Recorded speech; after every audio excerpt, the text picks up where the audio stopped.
माँ। वो कहते हैं ना, माँ शब्द अपने आप में ही परिपूर्ण है। दुनिया में हम चाहे कितने भी रिश्तों से क्यों ना बंधे हैं, माँ के बिना हमारा जीवन अधूरा होता है। हर रिश्ते को आपसे कुछ पाने की आस रहती है, लेकिन माँ और उसकी संतान के बीच एक ऐसा रिश्ता होता है जो एक माँ अपने संतान को जीवन पर्यंत सिर्फ देना जानती है।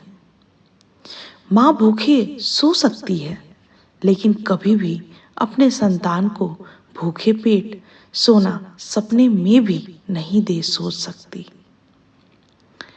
माँ तो हर वक्त अपने संतान के कल्याण के बारे में सोचती है कि किस प्रकार मेरा संतान आगे बढ़े और जग में अपना नाम करे। एक दिन थॉमस एल्वा एडिसन स्कूल से अपने घर आया और स्कूल से मिले हुए एक पेपर को अपनी माँ को देते हुए बोला, माँ, मेरे शिक्षक ने मुझे यह पत्र दिया है और कहा है कि इसे केवल अपनी माँ को ही देना। बताओ माँ, आखिर इसमें ऐसा क्या लिखा है? मुझे जानने की बड़ी उत्सुकता है। पेपर को पढ़ते हुए माँ की आंखें रुक गई और तेज आवाज में पत्र पढ़ते हुए बोली, आपका बेटा बहुत ही प्रतिभाशाली है। यह विद्यालय उसकी प्रतिभा के आगे बहुत छोटा है और उसे और बेहतर शिक्षा देने के लिए हमारे पास इतने काबिल शिक्षक नहीं हैं। इसलिए आप उसे खुद पढ़ाएं या हमारे स्कूल से भी अच्छे स्कूल में पढ़ने को भेजें। ये सब सुनने के बाद एडिसन अपने आप पर गर्व करने लगा और माँ की देखरेख में अपनी पढ़ाई करने लगा।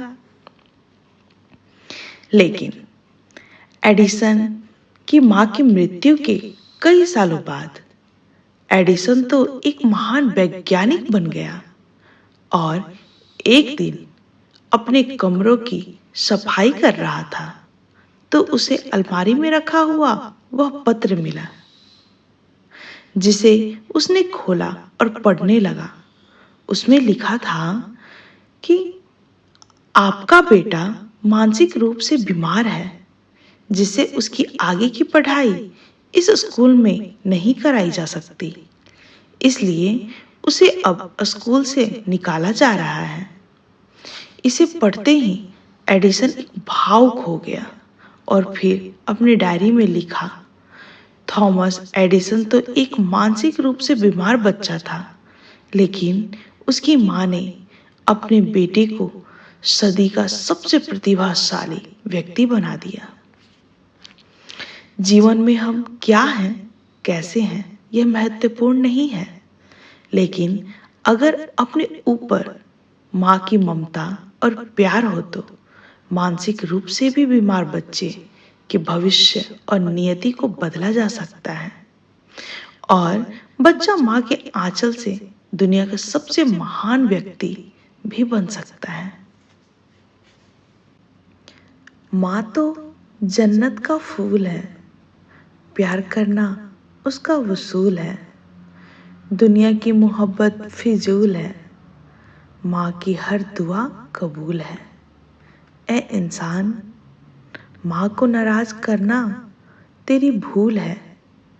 माँ के कदमों की मिट्टी जन्नत की धूल है।